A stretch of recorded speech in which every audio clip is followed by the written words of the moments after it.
জায়গা নাই, ফ্রিজ গুলো ব্রেক দিয়ে দাও।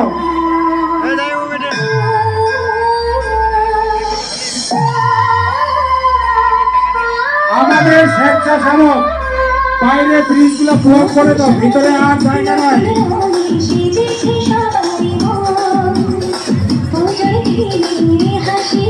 ভিতরে আর কোনো জায়গা নাই, আপনারা এখন ভিতরে প্রবেশ করিবেন না। আপনাদের কাছে বিনীত অনুরোধ জানানো হচ্ছে, আর কেউ ভিতরে প্রবেশ করবেন না, ভিতরে কোনো জায়গা নাই।